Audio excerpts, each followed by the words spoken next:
Voici une vidéo de rappel sur les fractions si vous passez le brevet cette année.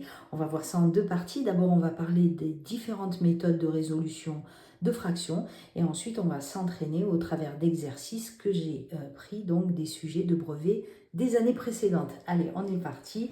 Comment additionner et soustraire des fractions? Alors là, souvenez-vous, il faut avoir le même dénominateur, le chiffre du bas, ici et ici. Évidemment, là, ce n'est pas le cas. On va s'entraîner à les mettre sous le même dénominateur. La règle, c'est je prends le petit, je le multiplie par quelque chose pour obtenir le grand. Ici, c'est facile. Je vais multiplier par 4. On n'oublie pas en fait qu'une fraction, c'est comme une balance. Si on fait x4 d'un côté du plateau, pour avoir l'équilibre, il faut faire x4 aussi de l'autre. Donc, on multiplie le numérateur aussi par 4. Là, on ne touche pas puisqu'on a déjà 8. Qu'est-ce qu'on obtient? 3 fois 4, 12, sur 8. Et après, ça ne change pas, hein, plus 1 sur 8. On en fait une grande avec le dénominateur commun 8. Et pas 8 plus 8, 16. C'est le même en fait. Hein. En haut, ben, on a 12 plus 1. Et du coup, qu'est-ce qu'on obtient? Ben, 13 huitièmes. Allez, venez, on fait la soustraction, c'est la même règle, même dénominateur. Du coup, avec le petit, je vais multiplier pour avoir le grand. Là, si je multiplie par 2, ça fait 14. Et on est embêté. Et c'est fait exprès. Je vous donne la règle. Quand avec le petit, on ne peut pas obtenir le grand, on les multiplie ensemble. Ça veut dire que 7, on le multiplie par 10 et que 10, on le multiplie par 7. Parce que la multiplication est commutative. On peut inverser ces facteurs. 2 fois 3, c'est égal à 3 fois 2. Et là, ça marche aussi. On n'oublie pas de multiplier aussi par 10 le numérateur et là, par 7 le numérateur. Sinon, c'est le piège. Hein.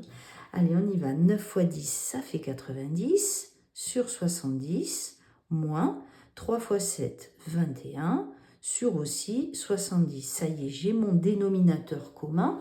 Je vais pouvoir les calculer ensemble. Dénominateur commun 70. Et là, qu'est-ce qu'on a au numérateur? 90 moins 21. On sait qu'on a 70 en dénominateur. Et là, 90 moins 20, ça fait 70. Moins 1, ça fait 69. Allez, venez, on continue. On va faire des multiplications de fractions. Alors là, c'est plus simple. On multiplie les numérateurs entre eux et les dénominateurs entre eux. Regardez, on va le faire. On en fait une grande directe. En haut, on a 2 fois 1. Au dénominateur, on a 5 fois 2. Alors, avant de tout multiplier, on essaie toujours de simplifier, comme ça on arrive à travailler avec des chiffres plus petits. Hein. Donc là, on peut barrer les deux. Et du coup, il reste directement un cinquième et on sait que c'est la fraction simplifiée directement. Au brevet, on nous demande souvent la fraction simplifiée. Hein. Allez, on fait celui-là maintenant. Celui-là, vous l'avez déjà vu en fait. Hein. Oui. Donc, on a un nombre multiplié par une fraction. Ça ne nous arrange pas parce que nous, on est sur la leçon des fractions. Du coup, lui, on va le transformer en fraction. Un nombre, c'est pareil que lui-même divisé par 1. Prenez votre calculette, vous faites 8 divisé par 1, ça fait 8. 10 divisé par 1, ça fait 10. Donc on a le droit de faire ça, ça ne change pas, ça fera toujours 8. Mais nous, ça nous arrange, comme ça on a deux fractions, c'est plus clair pour nous. Hein. Donc là, on fait 8 fois 4, et en bas, on fait 1 fois 6. Alors, soit vous le faites à la calculette et c'est la calculatrice qui va simplifier. Nous, ici, on va simplifier à la main. Regardez, ici, on va chercher ce qu'il y a de commun. Bon, ben là, 6, c'est 3 fois 2, d'accord? Et là, 4, c'est 2 fois 2. Donc, on peut faire 8 fois 2 fois 2. Et ici, 1 fois 3 fois 2. Et là, on peut regarder, on peut barrer les deux là. Ce qui va faire 2 fois 8, 16 sur 3.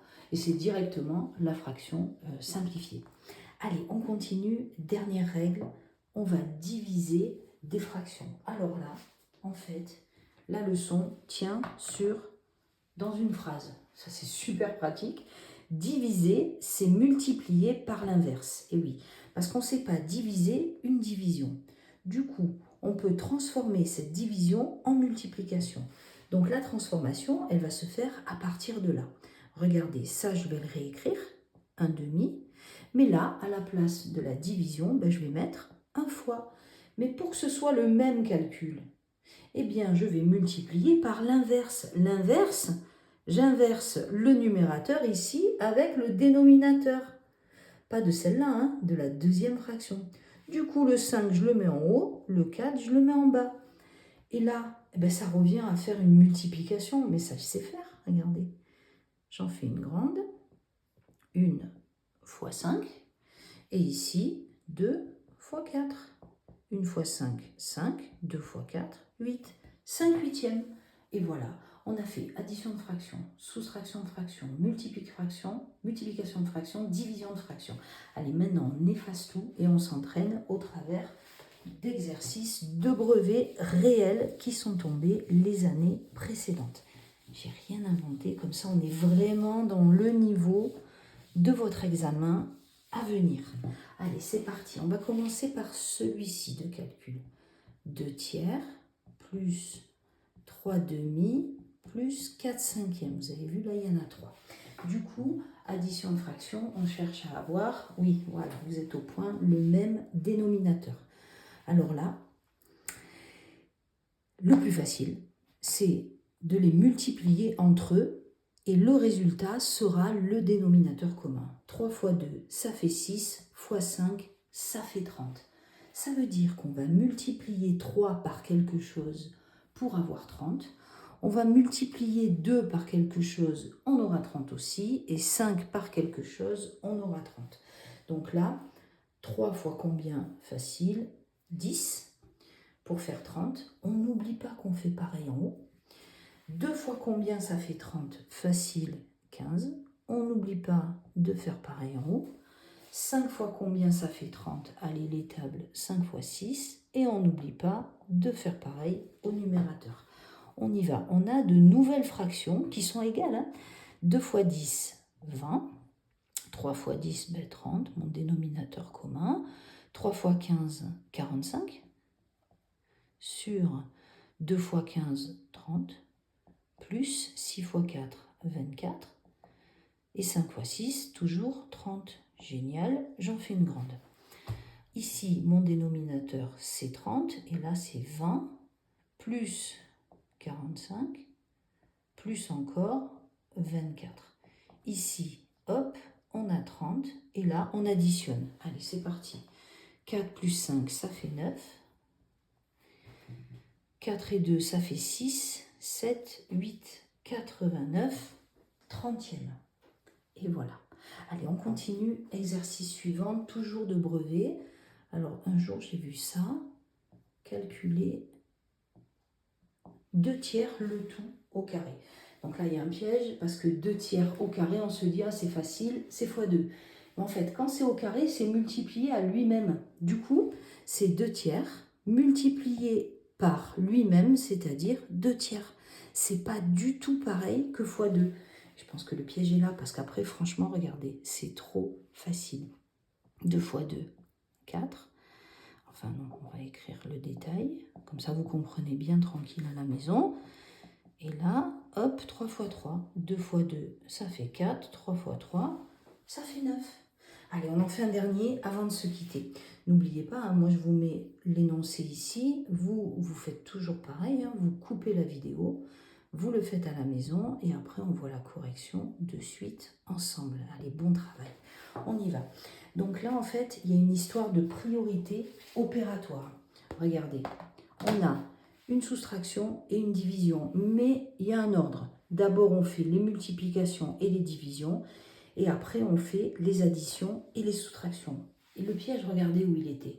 C'est que les profs, en fait, ici, vous ont mis le même dénominateur que pour que vous soyez tentés de calculer tout ça ensemble en premier, et du coup, vous vous trompez au niveau de la priorité. Ça, c'est vraiment un piège. Franchement, presque chaque année, celui-là, il tombe. Donc, du coup, je vous le donne. Et s'il vous plaît, ne tombez pas dedans. Hein. Ça serait trop dommage. Donc ici, la priorité, regardez, c'est ce calcul-là. Allez, on est parti. On va le faire ensemble. Du coup, ça, c'est pas prioritaire. Ça veut dire que je le recopie, un peu comme copier-coller, vous voyez. On n'y touche pas, on n'a pas le droit. On n'a le droit que de faire ça. Diviser, c'est multiplier. Voilà, c'est ça, par l'inverse. Donc, j'écris 4 tiers fois, et j'inverse ici le numérateur et le dénominateur. Du coup, le 5 demi devient 2 cinquièmes. Après, comme c'est une multiplication, je sais la faire. Allez, on est parti. Lui, je le copie-colle. Je n'ai pas le droit d'y toucher, c'est pas prioritaire. 4 fois 2, ça fait 8. 3 fois 5, ça fait 15. Allez, maintenant, j'ai qu'un calcul. Il n'y a plus d'histoire de priorité. Même dénominateur. Avec le petit, j'essaye d'avoir le grand. 3 fois combien, ça fait 15. Facile, c'est 5. On n'oublie pas de faire pareil en haut. Du coup, on obtient une autre fraction. 7 fois 5, ça fait 35 sur 15 moins 8 sur 15. Génial, on a presque fini. Ce qui fait 35 moins 8, ça fait 27 sur 15. Allez, on essaye de simplifier ça. On est parti. Donc 27 sur 15. Si on veut le simplifier, 27 c'est 3 fois 9 sur 3 fois 5. Donc là, il nous suffit juste de connaître les tables. Du coup, on barre les 3 et il reste 9 cinquièmes. C'est le résultat de mon dernier calcul.